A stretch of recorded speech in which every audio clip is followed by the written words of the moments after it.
this is Christian from the Fly Fishing Insider Podcast.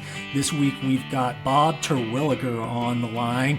Bob, you're been a guide in the Front Range area, living out of the Front Range, but really the Northwest Colorado area, high up in the mountains. Quite a bit of experience there. We're going to dive into that experience, get some specialty information around some of your high mountain lake fishing and ice-off scenarios. And then at the end of the show, we're going to wrap up with something that you described to me as one of your best tips, and that's a dual rig scenario and how you manage that throughout your day for success. So I'm looking forward to wrapping some things up, getting to know you a little better today, and going from there.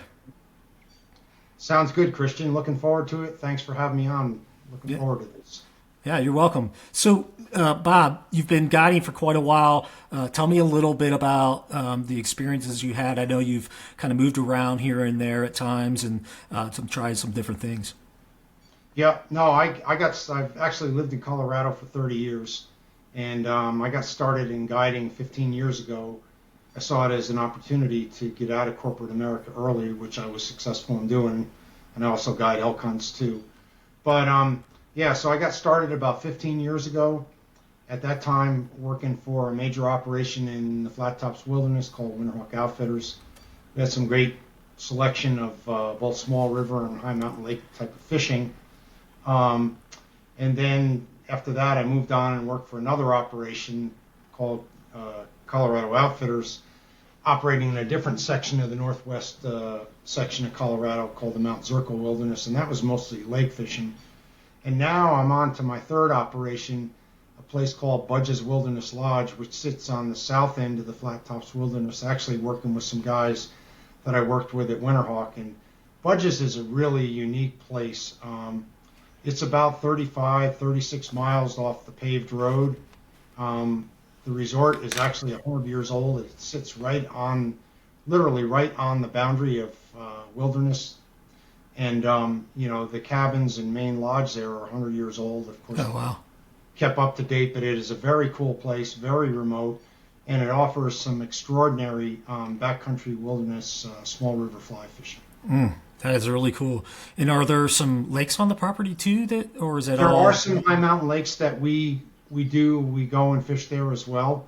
I'll tell you that, you kind of get a mixture with clients. Some people like the still water, and some people, particularly when dry fly fishing hits its peak generally around the end of July, early August, on small river fishing. That's just an exciting time.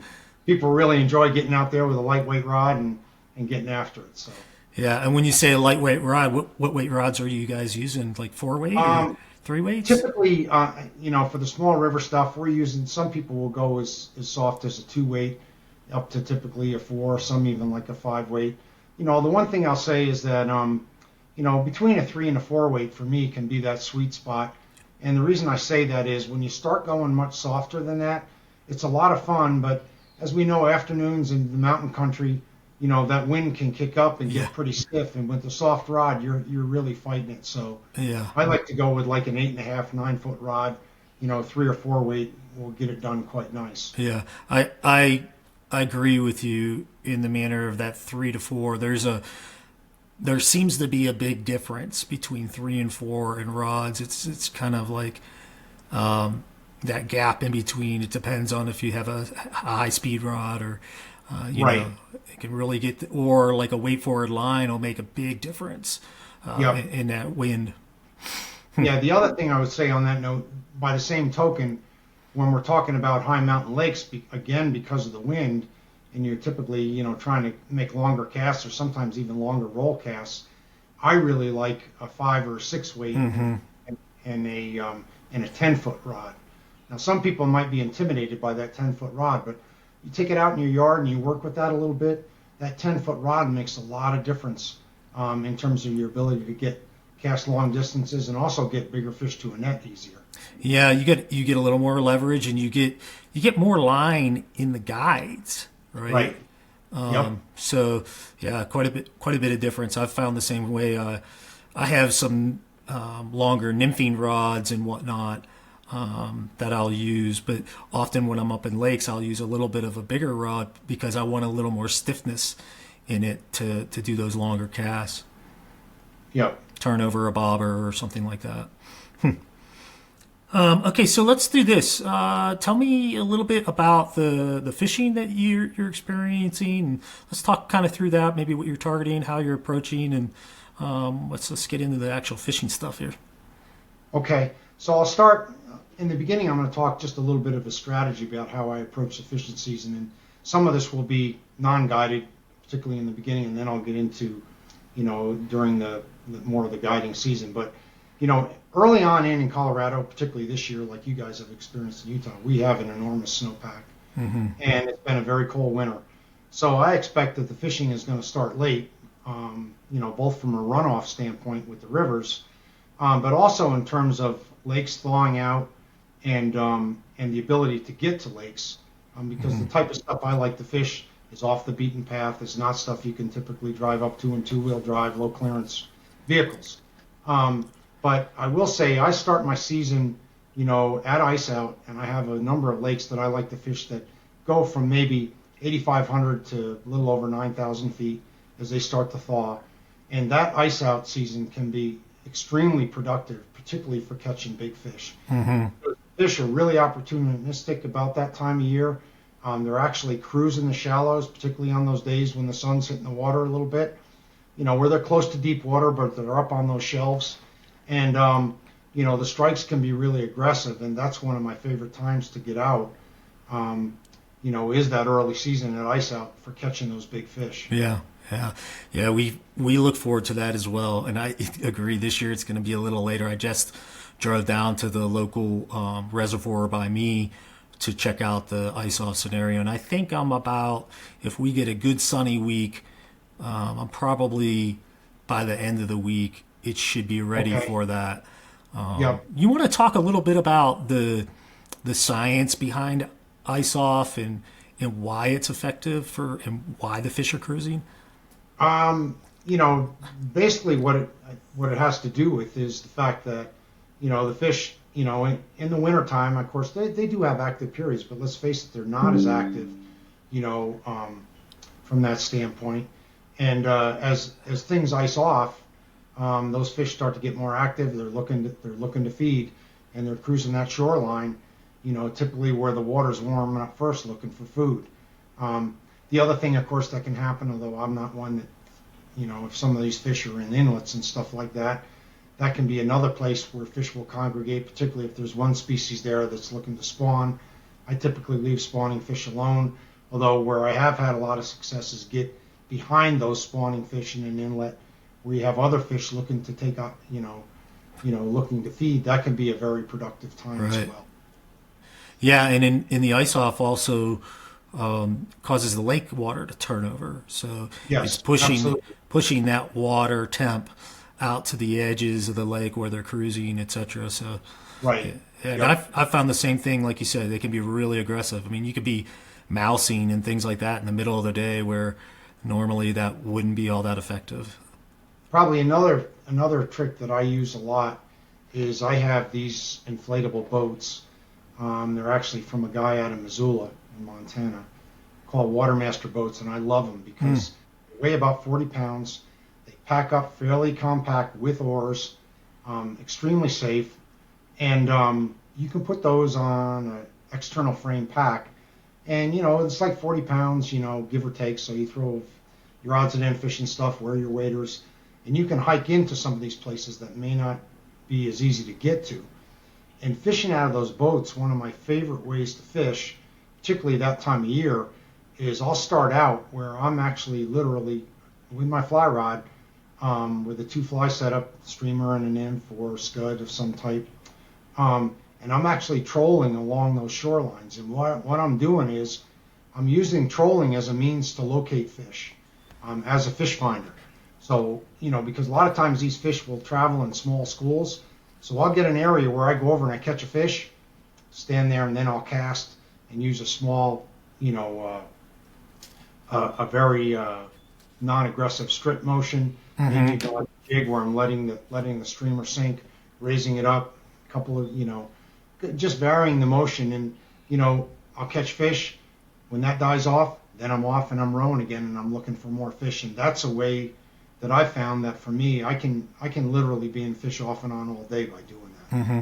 And when you're in that kind of trolling method, are you using kick fins and kicking backwards, or how are you managing that in the boat? Actually I've done that before in the belly boat. It's a lot more work. Okay. But these boats have actual oars that you can use them up to the size I have is called the Grizzly, and you can use it up to a medium-sized river. Okay. But I don't use the fins. I use the oars, and the oars are very easy to get out of the way when you are casting and fishing, so you're not getting your fly line hung up on them. You've got a nice seat where you sit up high. And how are you managing your rod while you're rowing? I actually have my rod laying. It's wedged between my legs. Gotcha. Okay. And it's laying directly out the back of the boat, and so I'm holding it there. And then if I get a strike, I drop the oars and I raise the rod tip up. Okay. Yep.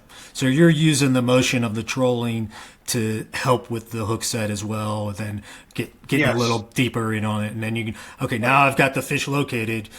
I'll fish it a different style, or Yes, and I'm going to stop there and fish because I know I got fish around me. Right. That really works well for locating fish. Okay.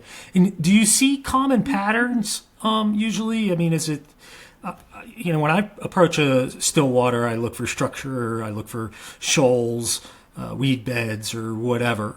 Have you, over the years, seen the same thing in high mountain lakes? Sometimes, it's a little different here and there. Yeah, absolutely. Structure means a lot. Weed beds mean a lot. The other trick that I've used, because we know a lot of these lakes you can get wind, and what I will do is I will go on the side of the lake where the wind is beating it, and I'll get just back from where the water's cloudy, because you've got that line where it goes from clear to where you're starting to be able to see a little bit, right? And those fish will hang right in that area because that wind is beating feed, and bait up against that shoreline, and that's another great place to locate fish. Oh, that's a great tip. You see that in saltwater fishing when you are fishing like river outlets. Yes. And you get that same kind of line. That's a great tip. I've never really thought about that from a wind perspective on Stillwater. Yeah, like that. All right. So most of these places you're 4x4ing into, they're pretty far out there. A lot of the places I go on my own, I'm four-wheeling into, the places that I've guided at, typically it's four-wheel drive into the base camp, and then from there we're going out on horseback for the day. Okay. Unless we're staying some of them we stay in remote camps too, depending on what type of experience. Yeah. Yeah, and the trips that you're doing now, are they day trips, or do you go out and tent up, canvas tent, and it sounds like you guys have the horses and whatnot to do that. We actually do both. Budges has, they've got a bunch of cabins. There's a couple of hot water showers. They got a big, lodge with a nice client area, and then a dining room, full-time cook. So some people want that experience out of the lodge, where every day, we'll have a nice breakfast early in the morning, pack a sack lunch. They'll meet me down, at the stables where I'll have horses saddled and ready to go. And we'll take off and we'll go fishing for the day, and we'll stay out as long as they want to stay, and have means to radio back to the base lodge and say what time we're going to be back for dinner. They got a nice warm dinner waiting for them, take a hot shower, have an adult beverage or something on deck, that kind of thing. Yeah. Some people really like that experience. And then we do have some really great remote fishing camps where, it's wall tents with cots, foam pads, and typically we've got a cook at those too. And, that's a different experience. You're not riding the horses every day. We use the horses and mules to get gear and get people into camp. And then the wranglers will take that stock back to the lodge, so we don't have to mess with them.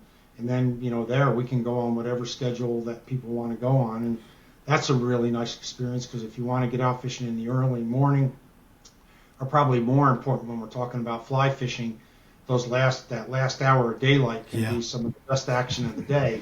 It's really easy to do that. You can go back and have an early dinner and then go fish till dark. So Right. really easy to do. Sounds like a great outfit, man. Yeah. Really, they are two totally different experiences for sure. Yep. Yeah. All right. Well, that's pretty good scenario there. Why don't you talk a little bit about some of the experiences that you've had in the past? Tell us a few stories about some of the better trips, or maybe even some of the worst trips you've had. It's good. Well, yeah. I mean, maybe I'll talk about a couple that, um, probably the most recent one that I can think of the last year is that, I had a gentleman took him out for a couple of days, and he actually he's still U.S. military. He's a colonel in the Army. Actually, he's a dentist. He had never fly fished before in his life.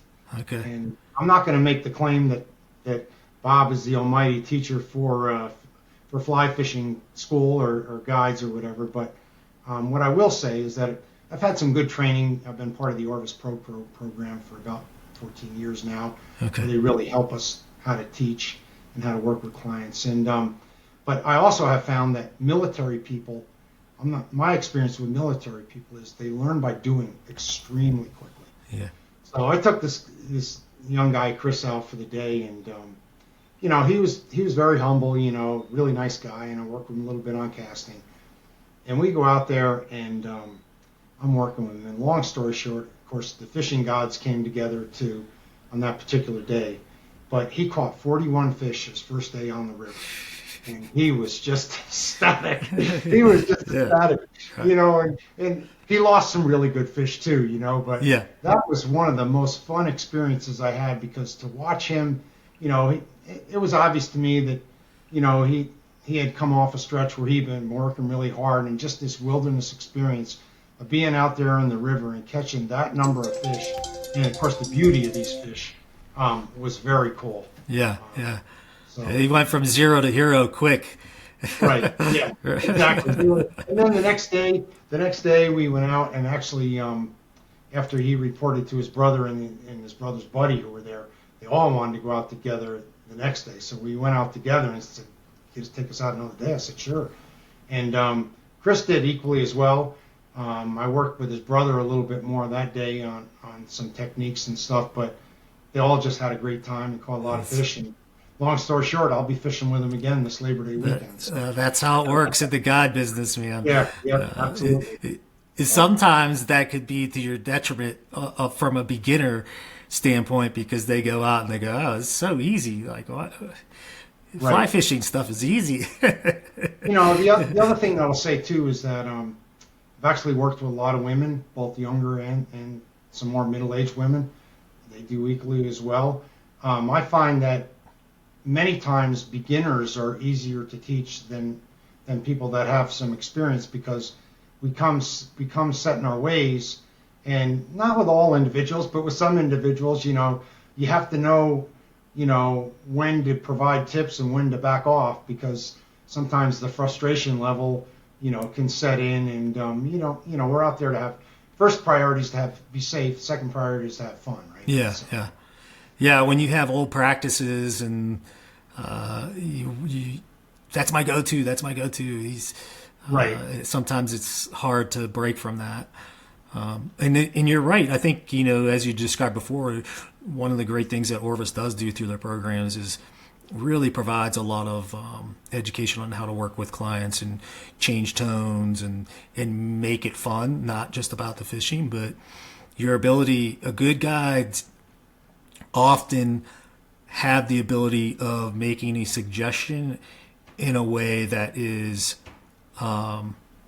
it's different than a "let me tell you how to do this."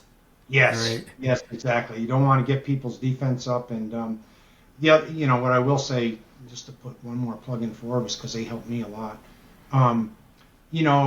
People can have this misconception about fly fishing that it's technical, it's difficult, and it requires all these skills. And I'm not going to say that it doesn't require some time to develop, your casting skills, but it's not like it can be as simple as take your rod out in your yard for 10 minutes in the evening a couple times a week, and you start to get a feel for it. But Orvis does a great job of simplifying fly fishing, in the way that they teach the teachers and the way that I learned to teach. I tell people, look, you don't have to be a biologist in bugs. Size, shape, color, right? That's what you're looking for. Right. It's that simple, Yeah. I mean, it's cool to learn all the names of these, and you do over time, but you don't need to know all that stuff to catch fish. No, you really you don't. So. Yeah, and the casting side too. Like I fish with a friend of mine, and her cast is not a beautiful cast, right? Mm-hmm. And we talk about that all the time. She gets frustrated. Oh, I wish my cast looked better. I'm like, hey, if you're getting the bug in the right place, it doesn't matter, Yeah. And it's like sometimes you just got to rip it in there, and if it lands in the right place, you're good to go. So. Well, I have a funny story on that. I have a couple that are around my age, give or take, a little younger than I am, but. They fished with me a lot over the years. I took them and their family out at the first operation when I worked at Winterhawk. We did a high mountain and remote pack-in experience, and we just had a blast even though the weather was bad. But what I will say is that my friend Paul, he has some really strong casting ability. And his wife Pam, she's not, if you were to watch them cast, she's not technically as good or can maybe cast as far as he can. But what I will tell you, and Paul will probably get mad at me, but Pam catches more fish and bigger fish than Paul does every time out. And it's really funny because he'll get, this past year we fished together up at Budge's, he'll watch about enough and he say, okay, Pam, time to get out of the hole, my turn. And they kind of got this thing going on all day, and it's really fun to get out on the day, get out on the water with him for a day. Yeah. So. Yeah, while we're talking about casting, can you give us some of your thoughts on, hey, this is from a casting perspective, this is how I like to present my bugs. I've talked about this in the past in other podcasts, but say you're dry fly fishing. Often people see fish rise and they cast right to the rise, but understanding, you actually have to get it set up earlier so the fish can see it coming and things like that. Could you kind of maybe talk through some of those scenarios and your thoughts on that? Sure. First what I'll say is depending on the cast ability, of course, as you know, Christian, that some of the situations are going to require more delicate presentation, although not always. I've seen some line slaps and seen big fish come up and hit flies you wouldn't think they would. But, in general, you're right. In the river, you do want to cast, you do want to cast 2 or 3 feet in front of them and let that fly, drift over top of that fish. And you also need to be mindful of the way that fly is floating. So depending on the current and my position in the river is going to dictate where I'm going to hold my rod, if I'm going to mend the line or not, mending the line. So, I'm flipping the line over so I don't have drag in the line and it's dragging the fly faster than the current. And that sounds more technical than it is. It's really not that hard. Mm-hmm.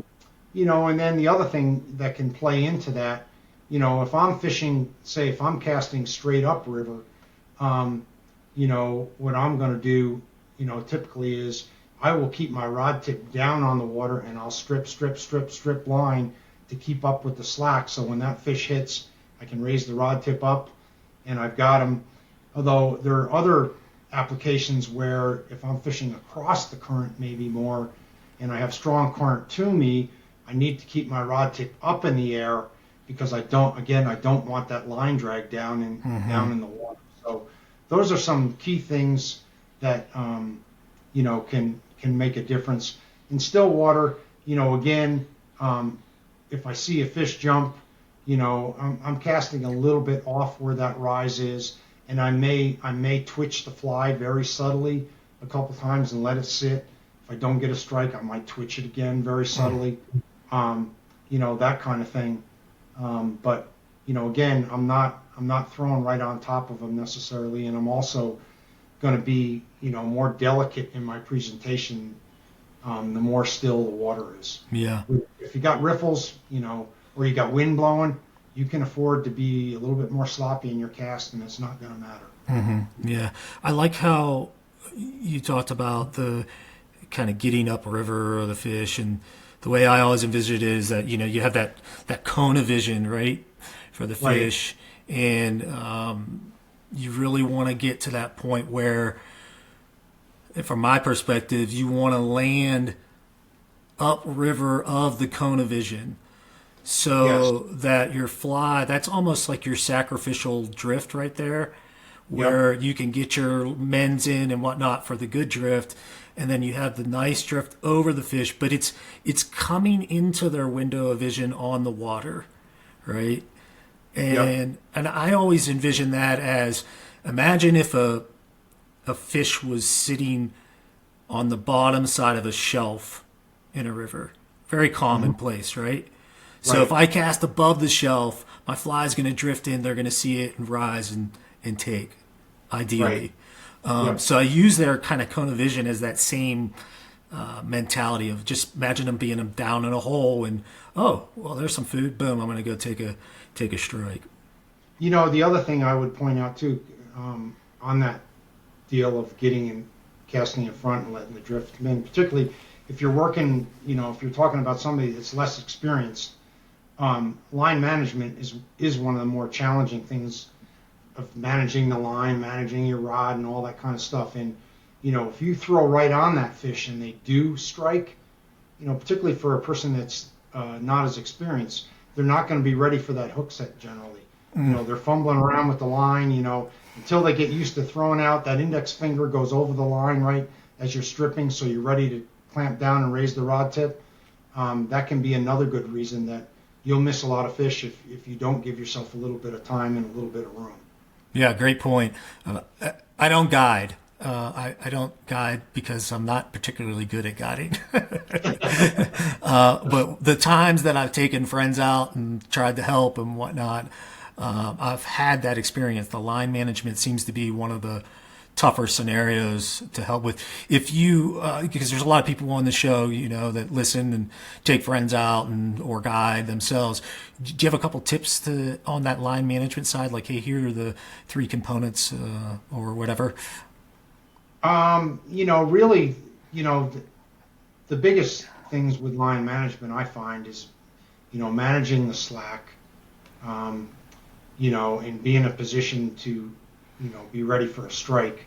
Those are a couple of real important items, obviously. So what I like to teach is after the line hits the water, the first thing that I want somebody to do is take their index finger and wrap it around the line on the rod, and your opposite hand goes and starts stripping that line to keep the slack out. Not where I'm dragging the fly, but just where I'm just keeping up with the slack.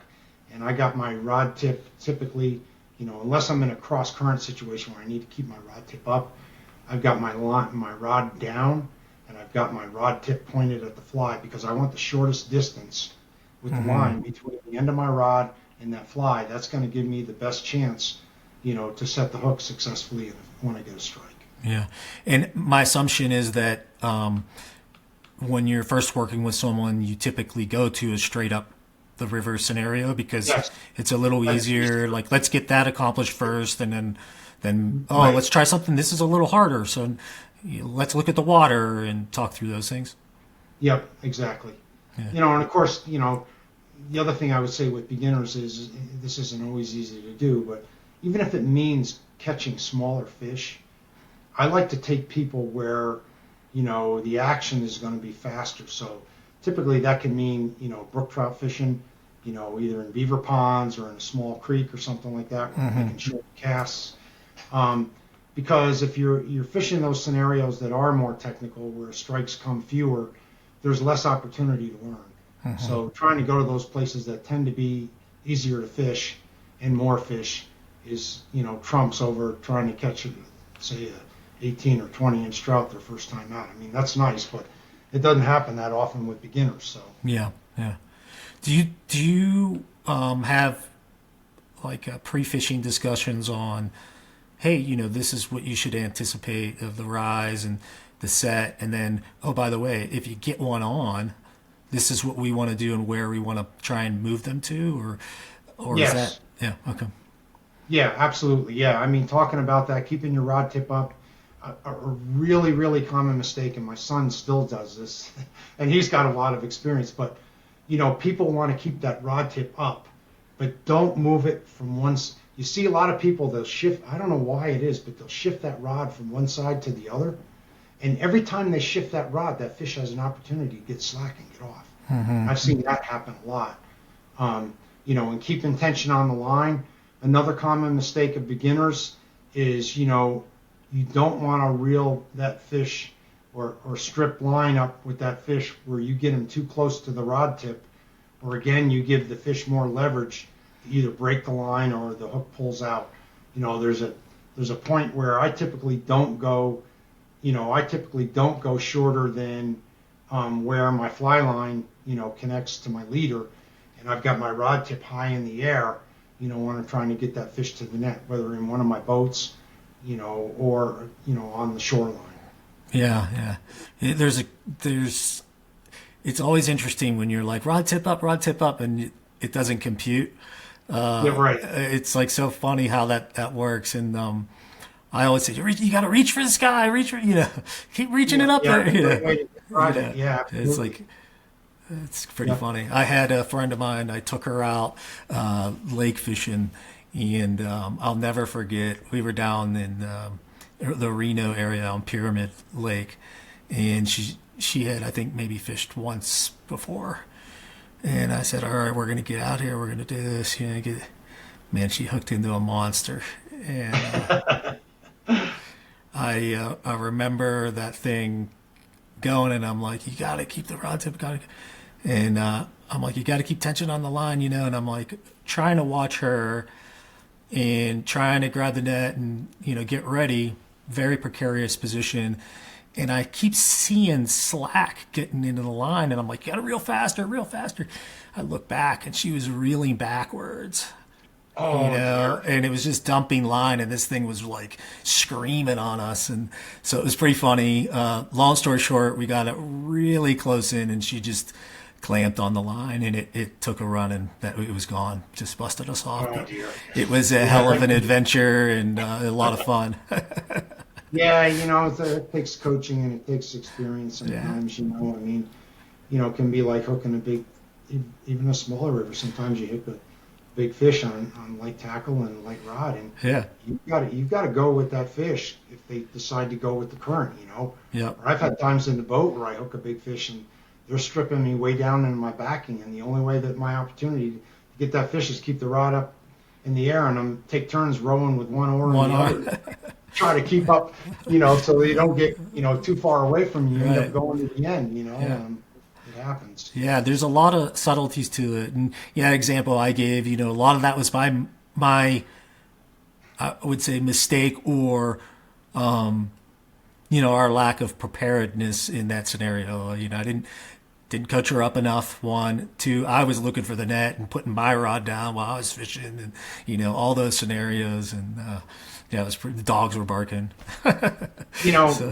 That brings into mind another tip is that and people have personal preferences, but I am a huge fan of the new larger arbor spools on these reels, particularly if I'm, sometimes you're stripping through your finger, but if you end up using the reel and using the drag, particularly on bigger fish, the large arbor is really nice because you're not having to go, to keep up with the fish, to keep the slack up. It's a lot less work than on some of the older school, really small fly reels.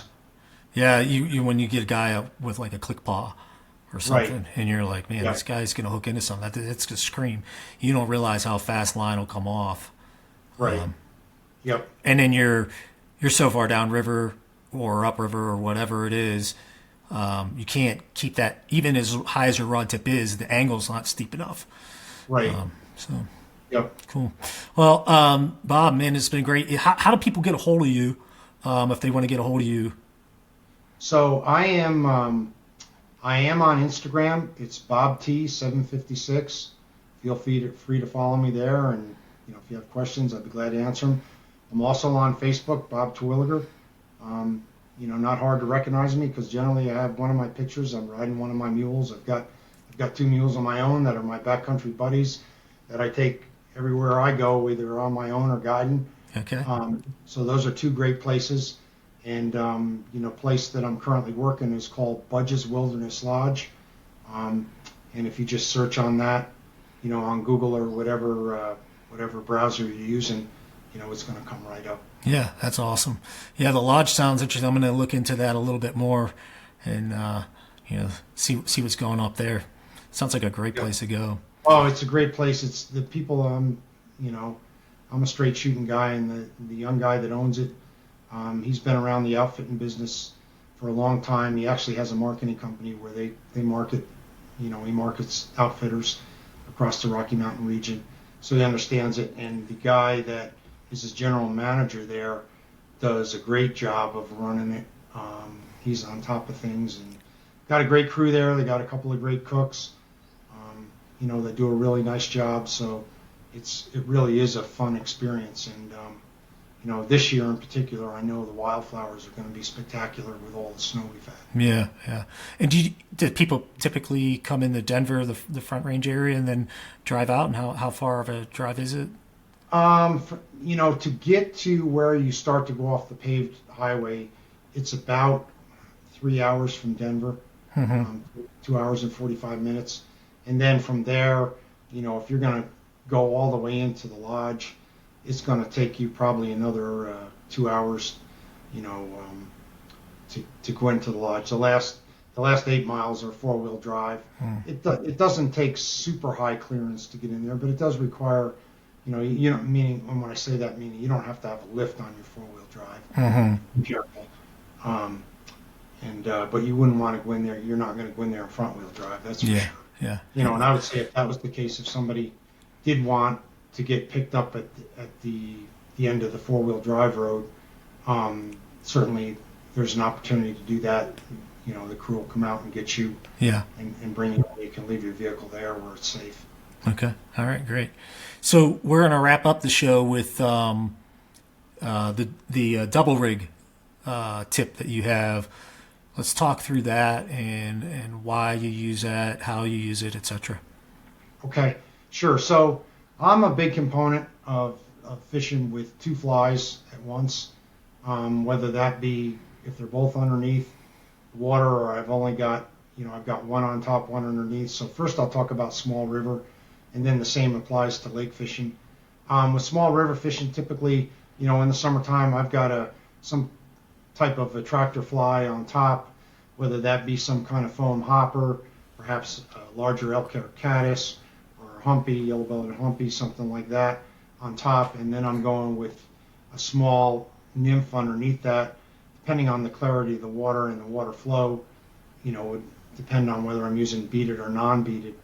But, one of the things that I like to preach and teach when I'm out fishing for the day is my objective is, when I'm using 2 flies at once, my objective is I want to be catching fish on both flies.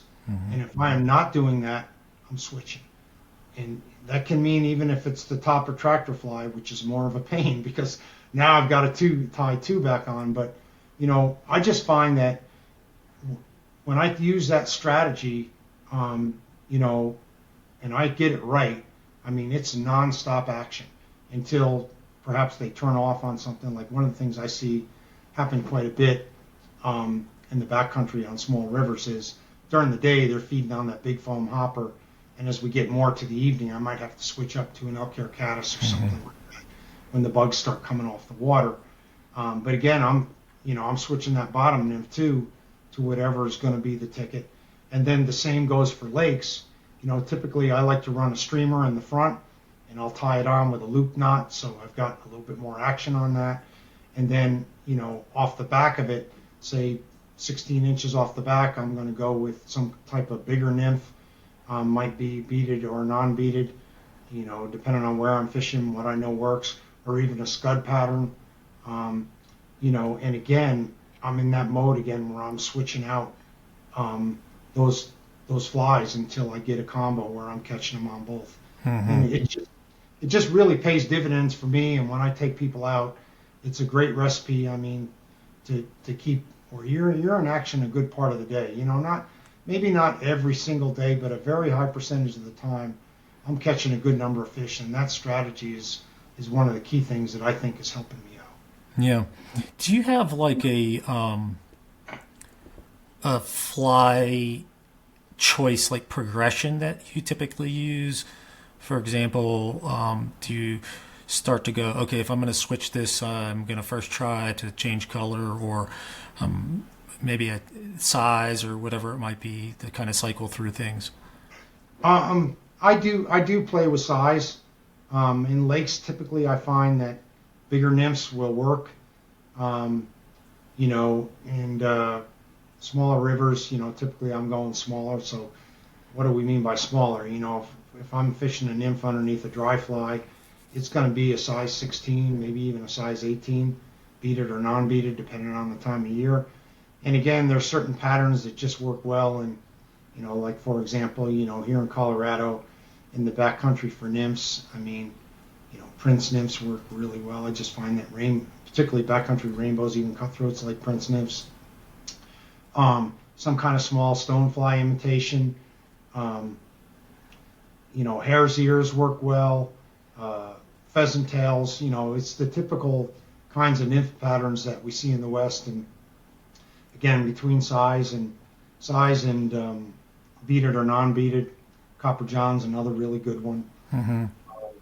And then in the lakes, it's the same kind of strategy. I mean, sometimes in lakes, I do find that one of my favorite nymphs, at least in our lakes here, besides, Prince nymphs certainly work well, and pheasant tails work well.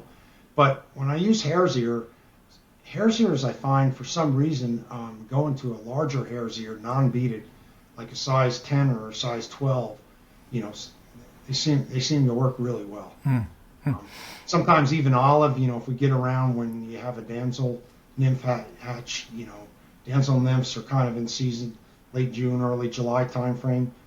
Then the olive hare's ear or a damsel nymph will work really well too. Yeah, yeah. Yeah, it's kind of one of those scenarios where if you know the waters, you kind of have your go-tos, etc. But, I look at like Kelly Gallup, for example. He's got his progression on how he goes through his streamers. He starts, okay, if I go dark, then I'm going to go this, bam, bam, bam, bam, bam. I'm always curious to hear what guys, use from that progression standpoint. Probably the other thing I didn't mention is, and I do this with elk hunting as well, but I do it a lot with fishing too, is that I keep a diary. I keep log. So I know like certain bodies of water, because I fish so many waters sometimes. I know what patterns are going to work, but if I had a high success, I make notes, and I'll review those before I go fish that water for the first time in the season, particularly lakes, because lakes many times can be more particular than small rivers. Small rivers, the fish can be very opportunistic, but lakes sometimes fish can be more finicky, particularly cutthroats. And there's patterns that I know work really well. Like one I can tell you works really well for high mountain cutthroats here is a scud pattern in orange. Yep. And people would say, orange, what does that look like? And I can't tell you what it looks like. Maybe they think it's an egg. I don't know, but they like it. Yeah. I found the same thing for me in high mountain lakes. That orange color is orange. Pink is another one I've had really good success with. But good patterns, especially in. I find if I get in areas where there's good weed beds and things like that, seems like the scuds like to hang around in that kind of zone and utilize that as well. So. Yep. Well, Bob, man, it's been great getting to know you, hearing your stories, and hearing about the different high mountain travels that you had. And it sounds like it's just a fantastic experience. So hopefully some people will check it out and learn a lot from this show. And we'll catch you guys next week. Thanks. Sounds good, Christian. Really appreciate it. Probably one final comment I'd like to leave folks with is don't let the horseback experience concern you, even if you hadn't ridden much or at all before. Any outfitter worth their weight is going to have riding stock for all abilities, and we're going to have a staff that will help you with that end of things too. And it really is a great way to enjoy the backcountry in a way that perhaps you haven't done before. And it's nothing to be afraid of. It's a lot of fun. Yeah, that's a great tip. Well, thanks again, Bob. We'll connect here soon. All right, thanks, Christian. Appreciate the opportunity. Okay. Yep.